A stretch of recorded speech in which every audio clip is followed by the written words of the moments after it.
큰 추세에 있어서 방향성을 어느 정도 보여줄 수 있기 때문에 저 같은 경우는 월의 마감날, 오늘 같은 날을 굉장히 좀 중요시 생각한다.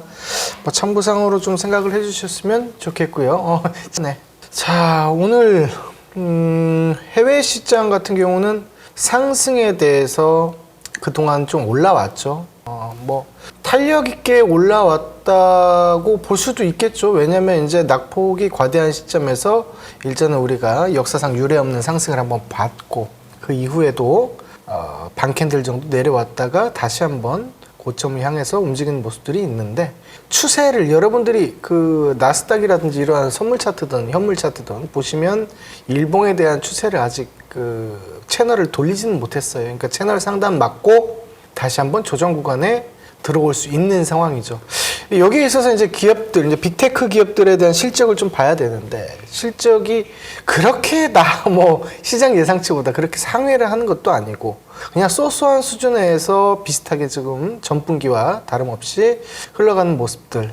자, 이제 여기에 있어서 실적은 아직 관세가 부과가 된 영향을 미친 결과가 아니죠. 그렇기 때문에 이번에 1분기 실적 발표 이후에 2분기 실적 발표부터가 중요하지 않을까라고 생각이 됩니다. 다만 트럼프와 중국 그리고 글로벌 관세에 대한 영향을 확실하게 미치기에는 아직은 사실은 말이었죠. 팩트적으로 우리가 뭐 과다한 부과 뭐 이런 것들은 사실 크게 없습니다. 미세한 차이는 좀 있지만 조금 이따 다시 말씀드릴 텐데, 그런 부분이 있지만 경기에 경제에 영향을 지대하게 미칠 만큼의 아직 결정된 것은 사실은 없죠. 예, 그런 부분이기 때문에 늦으면 제가 봤을 때 어쨌든 6월 달까지, 지금 4월 말이니까 끝났다 치고 5월, 6월까지의 실적도 이번 1분기 결과에 대한 실적과 거의 비슷한 수준이다. 그러면은 진검 싸움에 대한 그 6월 달까지 이제 무역전쟁의 유예가 있으니까 7월부터 이제 시작을 한다고 봤을 때 3분기 실적 발표니까 한 10월 정도죠. 9월, 그러니까 증시 선반영까지 본다면 제가 봤을 때는 관세에 대한 영향이 지대하게 미치는 구간을 봤을 때는 한 8월 정도 되지 않을까, 그런 생각을 좀 합니다. 이제 그때 가서 다시 한번 또 체크를 해봐야 될 노릇이지만, 어쨌든 제가 지금 이 시점에서 말씀드리는 내용은 현재는 관세에 대한 영향이 없는 시점에서 일봉에 대한 추세를 봤을 때 아직은 꺾지 못했다. 그랬다는 것은 조정에 대한 그런 부분을 좀 염두를 좀 해야 되겠고, 그 이후에 이제 박스권에 대한 모습들과 우리가 6월이 가까워지면서 유예에 대한 부분을 무역전쟁이 어떻게 좀 풀어낼 것인가, 그 키를 좀 보면서 판단을 하자. 결국 그때까지는 제가 봤을 때는 상단의 고점이 현재의 시점이라고 봅니다. 현재의 시점과 앞으로 하방 구간에 대한 시점을 박스권에 대한 툴을 넣고 횡보에 대한 구간으로, 변동성 구간으로 또다시 인지를 하는 것이 맞겠다. 그렇다면 전 저점을 깨질 우려가 당분간 있느냐? 그런 것도 아니다. 그것이 깨지려면은 3분기가 지나면서 그런 8월이 지나면서 그 시점이죠.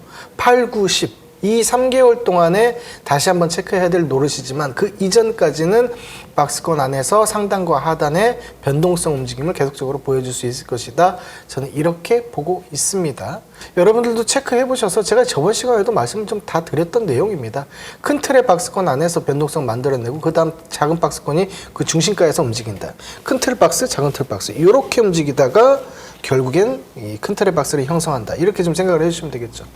그게 맞습니다. 3분기까지는 그게 맞고요. 그 이후에는 다시 한번 체크를 좀 해야 됩니다. 이 체크해야 될 우려할 사항 중에서 크게는 두 가지가 있죠. 첫 번째는 방금 전에 말씀드렸다시피 관세에 대한 부분이 영향을 경제에 어떻게 미칠 것인가에 대한 결과적인 부분.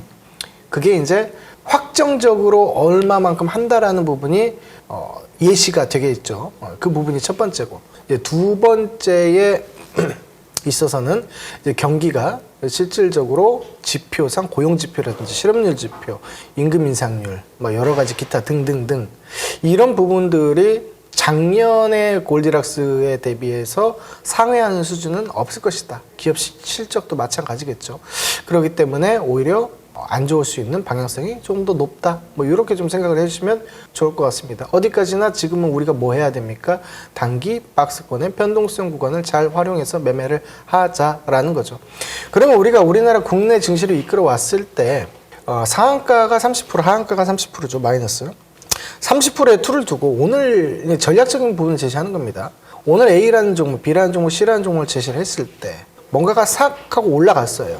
그러니까 매수 시점에 대비해서 그 기준가가 있죠.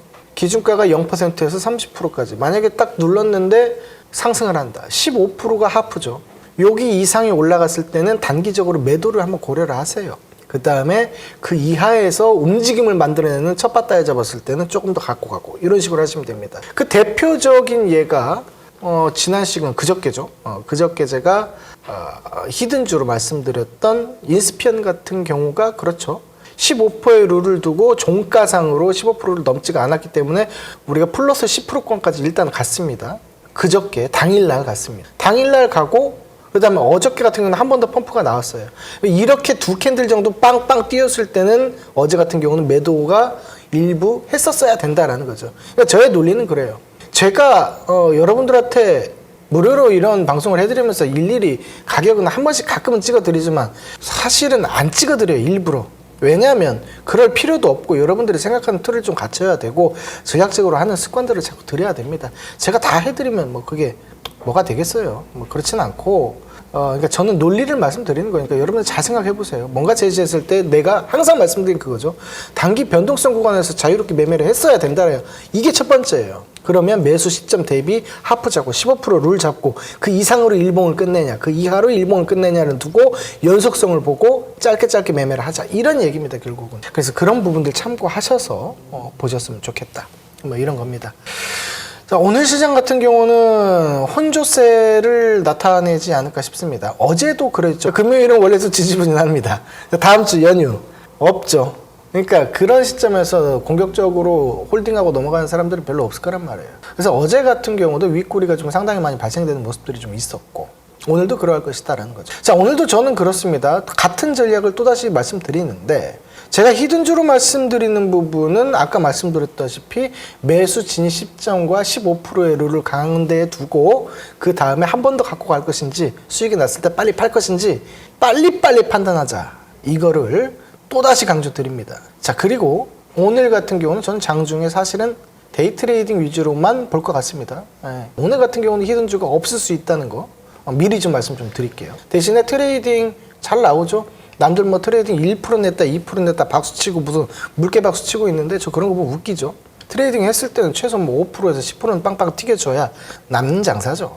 그래서 그런 것들 위주로 오늘 한번 보지 않을까 싶습니다. 끝났어요. 반도체도 조금 올라올 수 있는 분위기가 만들어졌어요. 왜냐하면 우리나라에서 지금 속보로 잡힌 게 있는데 조금 전에 한 30분 전에 잡힌 게 있는데 뭐였냐면요. 반도체 업종하고 의약품 쪽으로 해서 수출이 늘어났다라는 얘기가 좀 있습니다. 그래서 그런 부분과 더불어서 반도체 업종도 일부 좀 상승이 좀 나오지 않을까. 바이오도 그렇지 않을까. 섹터적으로 봤을 때는 보안이 중요하다. SK텔레콤 사건.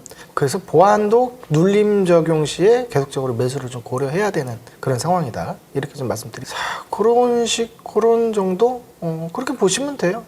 어제 같은 경우는 뭐 더진 같은 경우가 보안주로 있어서 카카오페이가 2대 주주니까 카카오페이에서 또 다른 보안 체제를 한 번 더 만들어내겠다. 뭐 이런 얘기를 좀 했었죠. 그러니까 인증 체제를 하나 더 만들겠다 이거예요. 뭐 크게 호재다라고 볼 수는 없죠. 뭐 그 인증 체제가 어떻게 나올지도 모르는 부분이고 무슨 뭐 안면 인식으로 나온다 어쩐다 뭐 그런 얘기가 있는데 그렇지는 않을 것 같아요. 뭐 안면 성형수술 다 하는데 그 안면 해서 뭐 합니까? 성괴들은 그러면 비대면 넣지도 못하겠네.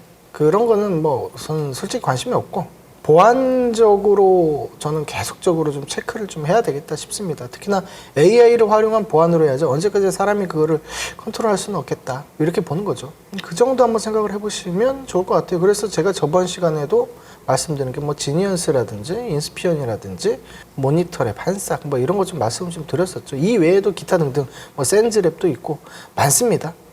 거기에서 여러분들 그 관심 종목 넣어놓고 한번 체크를 해보면 좋지 않을까 싶고 어제 장전에 블랙아웃에 대한 부분을 남겨드렸었어요. 전기가 소실되고 암전이 들어오면서 산업이 중단이 되는 그런 사건이 이제 유럽에서 있었죠. 우리나라도 블랙아웃에 대한 청정지대는 아니다. 올해 여름 더 뜨거워진다, 빨라진다 이런 얘기 있고 항상 매 여름 때마다 블랙아웃에 대한 얘기는 항상 있죠, 이슈는. 그럼 그 블랙아웃을 제거를 하려면 근본적으로는 사실은 많이 생산하면 되는 거죠. 뭐 송배전 중요하죠. 전기 전선 중요하죠. 근데 그것보다는 제가 봤을 때 근본적으로는 일단 신재생 에너지와 소형 원자력 쪽, SMR 쪽, 요쪽이 근본적으로 해결하는 방안이 좀 될 수 있고, 특히나 BHI라든지 뭐 이러한 종목들 최근에 뉴스도 괜찮게 좀 나오고, 계약까지 이루어지는 모습들이 좀 있었죠.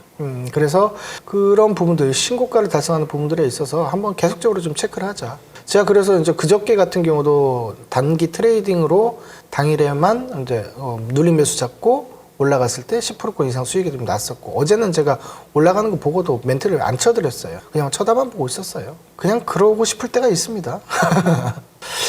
계속적으로 체크를 좀 해보자. 이 얘기입니다. 두산에너빌리티, BHI. 저는 딱 2개 정도만 체크를 하고 나머지는 체크를 하지 않습니다. 원전 쪽에서. 개인적인 취향이니까 오해는 하지 말아줬으면 좋겠고. 자, 바이오 쪽에서 오늘 호재가 발생된 쪽은 제가 조금 전에 텔레그램에 좀 올려드렸죠. 이제 큐리옥스 바이오 좀 보시고, 그 정도입니다.